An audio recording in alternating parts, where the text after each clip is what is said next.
Welcome to study helpline. तो friends, आज मैं आपके लिए बायोलॉजी के क्वेश्चन आंसर्स लेकर के आई हूँ, जो कि आपके आने वाले एग्जाम्स के लिए काफ़ी ज़्यादा इंपॉर्टेंट है। दोस्तों, इसमें जो आपके क्वेश्चंस है ये है आपके बार बार प्रीवियस ईयर में रिपीट हुए हैं एंड जो आपके आने वाले एग्जाम्स हैं उनमें आने की पॉसिबिलिटी है, तो आप इन क्वेश्चन को जरूर लगाइएगा। तो आइए स्टार्ट करते हैं। तो फर्स्ट क्वेश्चन है हमारा, ग्रीन हाउस इफेक्ट का क्या अभिप्राय है। जो आपके ग्रीन हाउस गैस हैं उसके क्या इफेक्ट हैं, तो इसके ऑप्शन से लेते हैं। ग्रीन हाउस गैस से क्या इफेक्ट है। ए ऑप्शन हमारा, ऊष्मा के संरक्षण के लिए फसलों की ग्रीन हाउस में खेती।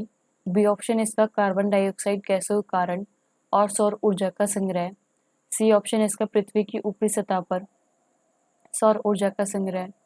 डी ऑप्शन इसका, वातावरणीय प्रदूषण के कारण ताप में वृद्धि। तो राइट आंसर क्या हो सकता है इसका।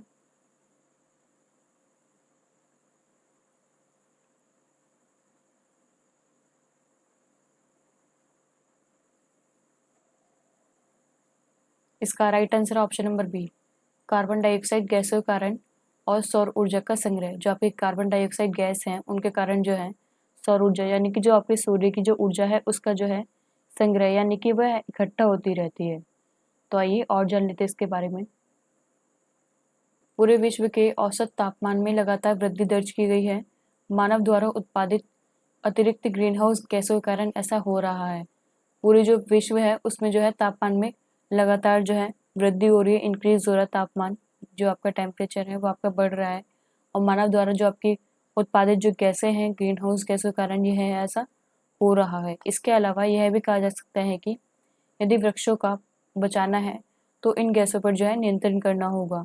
अगर वृक्षों को हमें बचाना है तो इन जो ये जो हमारे गैस उत्पादित करते हैं इनको जो है नियंत्रण यानी कि इनको रोकना होगा, क्योंकि सूर्य तीव्र रोशनी और वातावरण में ऑक्सीजन की कमी से पहले ही वृक्षों के बने रहने की संभावनाएं कम होंगी। जो आपका ये सूर्य है उसकी जो रोशनी है यानी कि इसका जो प्रकाश है वह तेज होगा और वातावरण में ऑक्सीजन की कमी से पहले ही यह वृक्षों को जो है बनाए रखने की जो है कम यानी कि जो वृक्ष हैं वह बच नहीं पाएंगे अगर सूर्य की तेज रोशनी होगी तो आइए नेक्स्ट क्वेश्चन पे चलते हैं। तो सेकंड क्वेश्चन हमारा, बॉर्न ऐश में क्या होता है। तो बॉर्न ऐश में क्या होता है इसके ऑप्शन देख लेते हैं। ए ऑप्शन हमारा, कैल्शियम सल्फेट। बी ऑप्शन हमारा, फॉस्फोरिक एसिड। सी ऑप्शन हमारा, कैल्शियम फॉस्फेट। डी ऑप्शन हमारा, कैल्शियम हाइपोफॉस्फेट। तो राइट आंसर क्या हो सकता है इसका।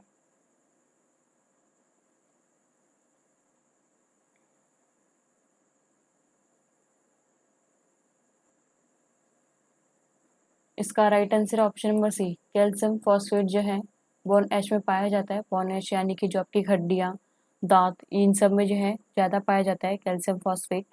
तो आइए नेक्स्ट क्वेश्चन पे चलते हैं। तो थर्ड क्वेश्चन हमारा, निम्नलिखित में से कौन सी ग्रीन हाउस गैस नहीं है। तो आपकी कौन सी ग्रीन हाउस गैस नहीं है इनके ऑप्शन लिख लेते हैं।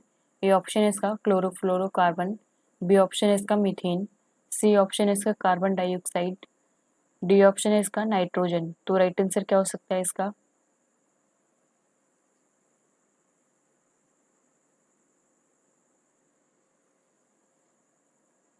इसका राइट आंसर है ऑप्शन नंबर डी, नाइट्रोजन जो है आपकी वह एक ग्रीन हाउस गैस नहीं है। आइए और जान लेते हैं इसके बारे में। Carbon dioxide, nitrous oxide, methane, chlorofluorocarbon, वाष्प, ओजोन आदि जो हैं यह ग्रीन हाउस गैसें हैं आपकी। ये आपकी carbon dioxide, nitrous oxide, methane, chlorofluorocarbon, वाष्प, ओजोन, यह क्या है आपकी सारी ग्रीन हाउस गैस हैं। तो आइए नेक्स्ट क्वेश्चन पे चलते हैं। फोर्थ क्वेश्चन हमारा, सागरीय खरपतवार किसका महत्वपूर्ण स्रोत है। जो आपके सागर में खरपतवार होती है उसमें क्या पाया जाता है सबसे ज़्यादा, यानी कि वो है किसका स्रोत है। तो इसके ऑप्शन देख लेते हैं। ए ऑप्शन इसका लोहा। बी ऑप्शन इसका क्लोरीन। सी ऑप्शन इसका ब्रोमीन। डी ऑप्शन इसका आयोडीन। तो राइट आंसर क्या हो सकता है इसका।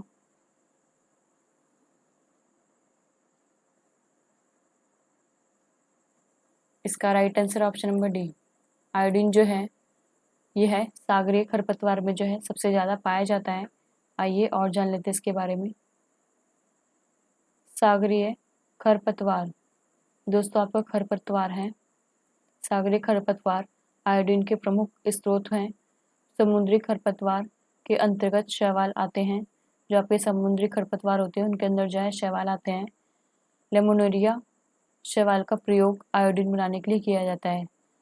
लेमिनेरिया जो शैवाल है आपका, इसका जो उपयोग है वह आयोडीन बनाने के लिए जो है इसका प्रयोग किया जाता है। तो आइए नेक्स्ट क्वेश्चन पे चलते हैं।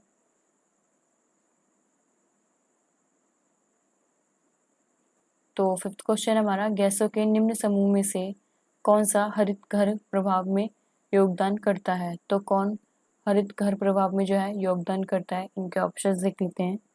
ए ऑप्शन है इसका कार्बन डाइऑक्साइड और मीथेन। बी ऑप्शन है इसका अमोनिया और ओजोन। सी ऑप्शन है इसका कार्बन मोनोऑक्साइड और सल्फर डाइऑक्साइड। डी ऑप्शन है इसका कार्बन टेट्राफ्लुओराइड और नाइट्रेट ऑक्साइड। तो राइट आंसर क्या हो सकता है इसका?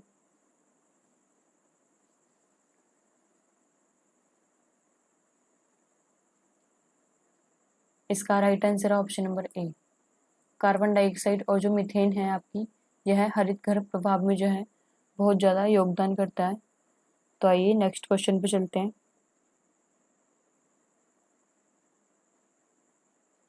तो सिक्स क्वेश्चन हमारा, सूचना अभियांत्रिक एवं संबंध विज्ञानों के क्षेत्र में राष्ट्रीय उत्कृष्टता संस्थान कहाँ पर स्थापित किए जाने का प्रस्ताव है? ये जो आपकी सूचना अभियंत्रिक एवं जो संबंध है विज्ञानों के क्षेत्र से, इसका जो है एक राष्ट्रीय उत्कृष्ट संस्थान जो है स्थापित करने की बात की जा रही है, यह कहाँ पे प्रस्तावित है? तो इसके ऑप्शंस देख लेते हैं। ए ऑप्शन है इसका बेंगलोर। बी ऑप्शन है इसका हैदराबाद। सी ऑप्शन है इसका पुणे। डी ऑप्शन है इसका इलाहाबाद। तो राइट आंसर क्या हो सकता है इसका?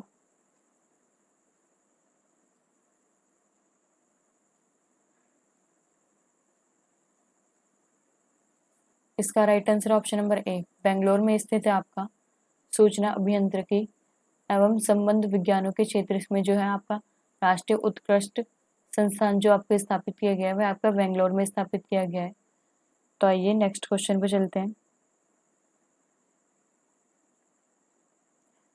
सेवंथ क्वेश्चन हमारा, गोबर गैस में प्रमुखतः क्या होता है? जो आपकी गोबर गैस है उसमें जो है सबसे ज़्यादा क्या होता है, इसके ऑप्शंस देख लेते हैं। ए ऑप्शन है इसका carbon di monoxide. B option है इसका कार्बन मोनोऑक्साइड। सी ऑप्शन है इसका हाइड्रोजन सल्फाइड। डी ऑप्शन है इसका मीथेन। तो राइट आंसर क्या हो सकता है इसका? इसका right answer option number D, methane जो है वह गोबर गैस में सबसे ज़्यादा पाया जाता है। तो आइए और जान लेते हैं इसके बारे में। गोबर गैस का वैज्ञानिक नाम जो है वह क्या है आपका? बायोगैस। बायोगैस में प्रमुखतः मीथेन जो है 55 से 66% तक पाई जाती है और कार्बन डाइऑक्साइड जो है आपकी वह 35 से 40% तक जो है पाई जाती है। अल्प मात्रा में जो है वाष्प पाई जाती है और जो आपकी बस्ती है, जो गैस बस्ती है, वह आपकी जो है वाष्प पाई जाती है। तो आइए नेक्स्ट क्वेश्चन पे चलते हैं। एट क्वेश्चन हमारा, विज्ञान और टेक्नोलॉजी उपक्रम पार्कों में निम्नोक्त में से किसका स्थान नहीं है? ये जो आपका विज्ञान और टेक्नोलॉजी जो पार्क हैं इनमें से जो है इसमें यानी कि कौन सा जो है संस्थान नहीं आता है? तो इसके ऑप्शन देख लेते हैं। ए ऑप्शन है इसका प्रशिक्षण। बी ऑप्शन है इसका परीक्षण एवं अंकशोधन। सी ऑप्शन है इसका प्रौद्योगिकी विकास। डी ऑप्शन है इसका उपक्रम चालकों के लिए धन एकत्रित करना। तो राइट आंसर क्या हो सकता है इसका?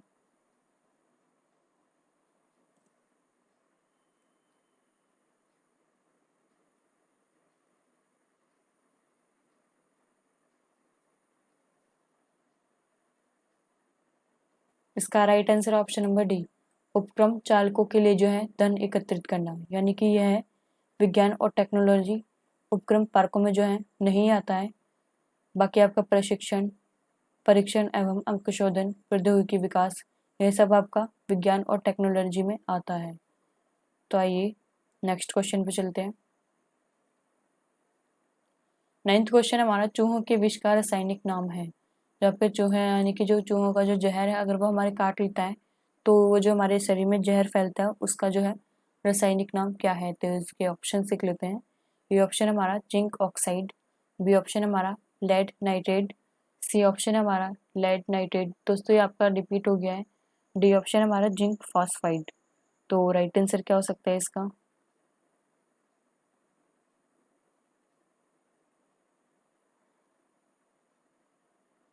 इसका right answer option number D. Zinc phosphide जो है आपका चूहों के विष का रासायनिक नाम है। तो आइए नेक्स्ट क्वेश्चन पे चलते हैं। 10th क्वेश्चन हमारा बायोगैस बनाने के लिए सामान्यतः प्रयुक्त द्रव्य है। जो आपकी बायोगैस बनती है यानी कि गोबर गैस जो बनती है उसके लिए जो है क्या हमें चाहिए होता है। तो इसके ऑप्शन देख लेते हैं। पशुओं का अवशिष्ट, बी ऑप्शन है इसका शस्य अवशेष, सी ऑप्शन है इसका जलीय पादप, डी ऑप्शन है इसका वन अवशेष। तो राइट आंसर क्या हो सकता है इसका?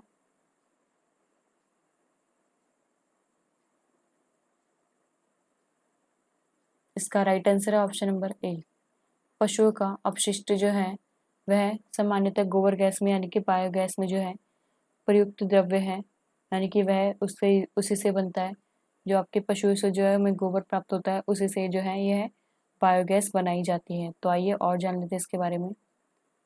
बायोगैस प्लांट में पशुओं के व्यर्थ पदार्थ या एनर्जी क्रॉप्स के उपयोग से जो है बायोगैस बनाई जाती है। जो आपके पशु जो हैं उनके जो व्यर्थ पदार्थ होते हैं यानी कि जो गोबर होते हैं उनके एनर्जी क्रॉप्स के उपयोग से जो है आपकी यह बायोगैस बनाई जाती है। एनर्जी क्रॉप्स को भोजन के बजाय बायोफ्यूल्स के लिए उगाया जाता है। जो आपकी एनर्जी क्रॉप्स हैं उनको भोजन के बजाय जो है बायोफ्यूल्स के लिए जो है उगाया जाता है। बायोफ्यूल्स बायोमास कहे जाने वाले मृत ऑर्गेनिक तत्वों में से बनाया जाता है। जो आपके बायोफ्यूल्स हैं, बायोमास कही जाने वाली जो आपकी एक ऑर्गेनिक तत्व है उससे से यह आपका बनाया जाता है और यह तरल यानी कि गैसीय या ठोस रूप में भी हो सकता है। या तो आपका तरल में होगा यानी कि जो आपका पानी होता है, या फिर आपका गैस शेप में होगा, या फिर आपका ठोस में होगा। तो एंड दोस्तों आज के लिए बस इतना ही। अगर आपको ये वीडियो अच्छी लगी हो तो प्लीज़ इसे लाइक करें, शेयर करें, सब्सक्राइब करें हमारे चैनल को। तो मिलते हैं आपको ऐसी अगली वीडियो में। आज के लिए बस इतना ही। Thank you.